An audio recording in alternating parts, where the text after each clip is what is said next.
అన్న నమస్కారం అన్న. నమస్తే. బాగున్నారా అన్న? బాగున్నాను. పొద్దున్నే లేవగానే అందరికీ గుడ్ న్యూస్, మీకు మాత్రమే కొంచెం సాడ్ న్యూస్ వినిపించినట్టుంది టీవీలలో.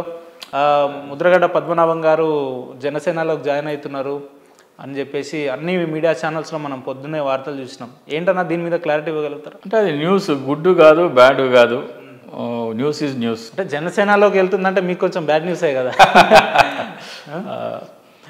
నేను జనసేనలో ఉన్నప్పుడు ముద్రగడ పద్మనాభం గారిని పవన్ కళ్యాణ్ కలుస్తున్నారని చెప్పేసి దాదాపు అంటే పవన్ కళ్యాణ్ అంటే విజయవాడ నుంచి తుని వరకు రైలు యాత్ర ఒకటి చేసినారు. ఆ టైంలో ముద్రగడ పద్మనాభం గారిని కలవటానికి వెళ్తున్నారని సమాచారం పంపిస్తున్నారు. పాప ముద్రగడ పద్మనాభం గారు అన్ని ప్రిపరేషన్ చేసినారు. ముద్రగడ పద్మనాభం ఇంటికి వెళ్తే ఆయన భోజనం పెట్టించి కొసరు వడ్డించి ఆయన సొంతంగా వడ్డిస్తారు, వడ్డించి తిని పెట్టి చంపుతారు. ఆయన అంత ప్రేమానురాగాలు ఉంటాయి. సో ఆయన మొత్తం అన్ని అంతమంది వస్తున్నారంటే అందరికి వంటలు అది ప్రిపేర్ చేశారు. కాదు నెక్స్ట్ డే అన్నారు, కాదు థర్డ్ డే అన్నారు, వెళ్ళలేదు. ఓకే. మరి అదే పవన్ కళ్యాణ్ 2019 ఎన్నికల కంటే ముందర దాడి వీరభద్రరావు ఇంటికి వెళ్ళారు, శాలువాతో సన్మానించారు. ముద్రగడ పద్మనాభం గారి ఇంటికి వెళ్ళడానికి ఆయనకు వచ్చిన ఇబ్బంది ఏంటి అనేది మనం ఒకసారి ఆలోచించుకోవాలి. దాడి వీరభద్రరావు వైసీపీలో ఉన్నారు, టీడీపీలో ఉన్నారు. అప్పుడు 2018లో ఆ సమయంలో దాడి వీరభద్రరావు గారు టీడీపీలో ఉన్నారు. టీడీపీకి రాజీనామా చేసిన వెనువెంటనే పవన్ కళ్యాణ్ దాడి వీరభద్రరావు ఇంటికి వెళ్ళారు, జనసేనలోకి ఆహ్వానించారు. ఇది ఎందుకు చేశారు? జనసేన కోసం కాదు, చంద్రబాబు నాయుడు పార్టీ నాయకుడు వైసీపీలోకి వెళ్లకుండా అడ్డుకట్ట వేయడం కోసం ఆ ప్రయత్నాలు చేశారు. ఓకే. జనసేన బలోపేతంగా అయితే దాడి వీరభద్రరావు ఇంటికి వెళ్ళిన పవన్ కళ్యాణ్ మళ్ళీ ముద్రగడ పద్మనాభం గారి ఇంటికి వెళ్ళడానికి ఎందుకు వెళ్ళలేదు? ఆయన వెళ్తానంటే ఆపిన శక్తులేవి? ఇవన్నీ మనం ఆలోచించుకోవాలి. ఇవన్నీ పబ్లిక్ డొమైన్లో ఉన్నాయి. సో ముద్రగడ పద్మనాభం గారి ఇంటికి వెళ్ళి నేను వస్తున్నానని చెప్పి రాయబారం పంపి రేపు వస్తున్నాను, మూడోసారి వస్తున్నాను, మూడోసారి కూడా ఆయన వెళ్ళకపోతే మళ్ళీ వస్తున్నాను రాయబారం పంపితే మీరు రావద్దని చెప్పాడు. అంటే నిప్పు లేదే పొగరాదు అనే సామెత అంటారు కదా. ఇప్పుడు ఆయన వస్తా అనందే వీళ్ళు ఆహ్వానించారు కదా, ఎక్కడో ఏదో జరిగి ఉంటేనే కదా ఈ వార్తలన్నీ బయట. ఇప్పుడు కాదు, నేను అప్పటి సంగతి చెప్తున్నా. అప్పుడు 3 సార్లు వస్తా అని 4వ సారి కూడా మేము వస్తాం రేపు అంటే మీరు రావద్దని చెప్పేసి ఆయనకు కొంచెం ఆత్మాభిమానం ఎక్కువ ముద్రగడ పద్మనాభం గారు. ఆయన తెలుగుదేశం మీద ఎందుకు అంత కోపంగా ఉన్నారు అంటే, నా భార్యని నా కోడలిని వినకూడని మాటలు అనకూడని మాటలు అన్నారు. ఒకానొక దశలో నేను ఆత్మహత్య చేసుకుందాం అనుకున్నాను. ఇప్పటికీ ఆ కోపం ఉందంటారా? అదే మరి ఆ వ్యక్తి తెలుగుదేశంతో పొత్తులో ఉన్న జనసేనలో చేరుతారని నేనైతే అనుకోవట్లా. ఇప్పుడు పవన్ కళ్యాణ్ ఉన్నాడు, పవన్ కళ్యాణ్ని చంద్రబాబు నాయుడు వాళ్ళు ఏమన్నారు, వాళ్ళ స్టూడియోలో కూర్చోబెట్టి వాళ్ళ అమ్మని తిట్టిస్తానని పవన్ కళ్యాణ్ చెప్పినాడు. మీ అన్న రాజకీయాలకు పనికిరాడు, మీకు చేత కాదు, మీరు చేతగానోళ్ళు, మా బ్లడ్ వేరు మా బ్రీడ్ వేరు అని బాలకృష్ణ అన్నాడు. ఓకే. పవన్ కళ్యాణ్ చుట్టుముట్టు తిరిగేటోళ్ళందరూ అలగా జనం సంకర జాతి జనం, అలగా జనం సంకర జాతి జనం అంటే ఎవరెవరికో పుట్టినోళ్ళు, అంటే కాపు సామాజిక వర్గాన్ని అన్నాడు. ఇన్ని మాట అన్న తర్వాత కూడా పవన్ కళ్యాణ్ కాబట్టి సిగ్గు శరం మానం మర్యాద లేదు కాబట్టి పోయి మళ్ళీ చంద్రబాబు నాయుడుతో పొత్తు పెట్టుకున్నాడు. సిగ్గు లేకుండా అన్స్టాపబుల్ షోలో బాలకృష్ణతో ఆలింగనం చేసుకున్నాడు.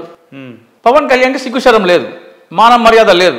ఈ వీడియో బయటికి వెళ్ళిన తర్వాత వాళ్ళ అమ్మని చూస్తే మీ పరిస్థితి ఏందన్నా? చూడాలి కదా, వాళ్ళ అమ్మ కూడా చూడాలి కదా.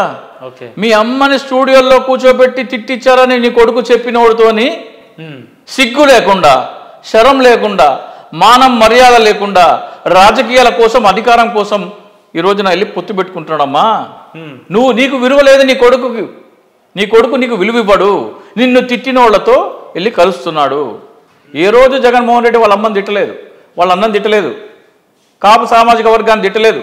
కానీ రాజశేఖర్ అన్న ఇప్పుడు రాజకీయాల్లో చెప్పిన మాటలు అన్నీ కూడా చివరి వరకు శాశ్వతంగా ఉంటాయి. ఇప్పుడు ముద్రగడ పద్మనాభం అయితే నాకు తెలిసి పవన్ కళ్యాణ్ లాగా సిగ్గు శరం మానం మర్యాద లేకుండా వెళ్ళి టీడీపీతో కానీ టీడీపీతో కలుసున్న జనసేనతో ఆయన చేరుతాడో నేనైతే అనుకోవట్లేదు. సిగ్గు శరం లేకుండా ఎందుకు ఇంత పెద్ద మాట అనాల్సి వచ్చింది? అరే మరి ఆయనే అన్నాడు కదా, రోషం పౌరుషం సిగ్గు శరం.